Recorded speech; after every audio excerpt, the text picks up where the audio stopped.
ناظرین کرام السلام علیکم، آپ دیکھ رہے ہیں اسلامک فیکٹس 313۔ آج کی اس ویڈیو میں ہم آپ کو رسول خدا کی اس عظیم ہستی کا ایک ایسا ایمان افروز واقعہ سنانے جا رہے ہیں جو علم الہی اور امامت کی روشن دلیل ہے۔ آج ہم بات کریں گے پانچویں امام حضرت امام محمد باقر علیہ السلام کے ایک عظیم معجزے کی۔ یہ واقعہ صرف سننے کے لیے نہیں بلکہ سمجھنے اور دل میں اتارنے کے لیے ہے۔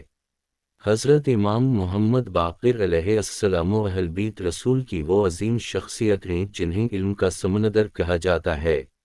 آپ امام زین العابدین علیہ السلام کے فرزندی اور امام جعفر صادق علیہ السلام کے والد ہیں۔ آپ کی ولادت مدینہ منورہ میں ہوئی۔ آپ نے ایسا دور دیکھا جب امت شدید فکری انتشار کا شکار تھی۔ لوگ دین کو اپنی خواہشات کے مطابق بیان کر رہے تھے۔ ہر شخص خود کو عالم سمجھتا تھا مگر ہدایت کم ہوتی جا رہی تھی۔ ایسے حالات میں امام محمد باقر علیہ السلام نے دین کی اصل روح کو دوبارہ زندہ کیا۔ آپ کو باقر العلوم کہا جاتا ہے، یعنی علم کو چیر کر اس کے اسرار ظاہر کرنے والا۔ یہ لقب کسی عام انسان کو نہیں دیا جاتا بلکہ یہ اللہ کی خاص عطا ہوتی ہے۔ اس زمانے میں لوگ قرآن پڑھتے تھے مگر اس کے معنی نہیں سمجھتے تھے۔ حدیث بیان کرتے تھے مگر اس کی روح غائب تھی۔ وعظ بہت تھی مگر عمل کم تھا۔ امام محمد باقر علیہ السلام نے علم کو عبادت کے ساتھ جوڑا۔ آپ نے بتایا کہ اصل علم وہ ہے جو انسان کو اللہ کے قریب لے جائے۔ ایک مرتبہ کا ذکر ہے کہ ایک شخص جو اپنے علم پر بہت ناز کرتا تھا، وہ مختلف شہروں میں جا کر علماء کو لاجواب کرتا تھا۔ اس کے دل میں اہل بیت کے علم کے بارے میں شک تھا۔ وہ یہ سمجھتا تھا کہ اہل بیت بھی دوسرے علماء کی طرح ہیں۔ اس شخص نے سنا کہ مدینہ میں ایک امام ہیں جنہیں لوگ باقر العلوم کہتے ہیں۔ اس نے ارادہ کیا کہ وہ خود جا کر اس امام کو آزمائے گا۔ وہ مدینہ پہنچا اور امام محمد باقر علیہ السلام کی مجلس میں حاضر ہوا۔ جب اس نے امام کو دیکھا تو دل میں عجیب سی کیفیت پیدا ہوئی۔ امام نہایت سکون اور وقار کے ساتھ بیٹھے تھے، چہرے پر نور تھا اور نگاہوں میں گہری حکمت جھلک رہی تھی۔ اس شخص نے سلام کیا اور بیٹھ گیا۔ اس نے مشکل سوالات کرنا شروع کیے۔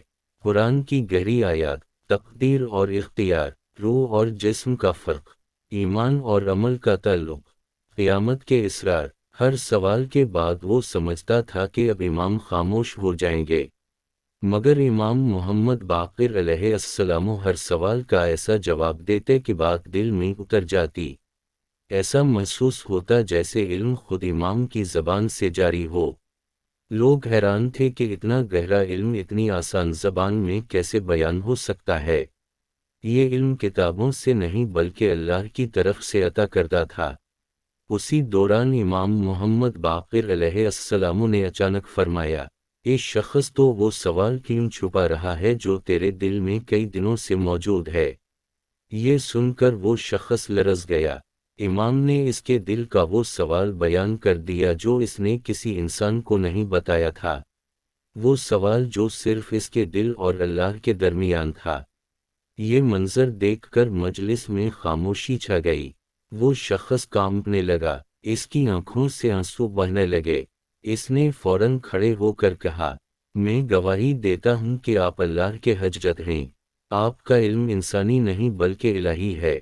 میں نے آج جان لیا کہ رسول خدا کے علم کا اصل وارث کون ہے۔ یہ کوئی عام بات نہیں تھی۔ دلوں کے راز جاننا، سوچے بغیر سوال کا جواب دینا، یہ سب امام کی امامت کی زندہ دلیل تھی۔ وہاں موجود بہت سے لوگوں کے دل بدل گئے، کئی گمراہ سیدھے راستے پر آ گئے۔ یہ معجزہ صرف علم کا نہیں بلکہ ہدایت کا معجزہ تھا۔ امام محمد باقر علیہ السلام کا علم صرف سوال جواب تک محدود نہیں تھا۔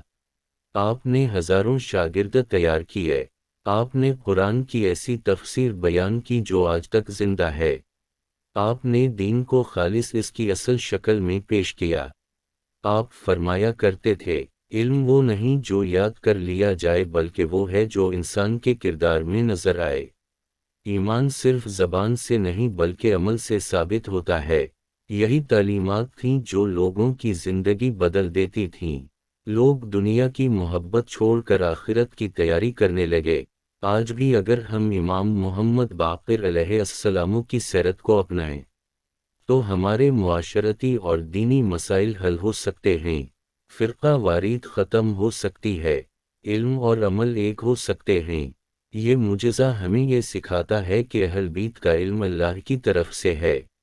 یہ کوئی عام وراثت نہیں بلکہ نبوت کا تسلسل ہے۔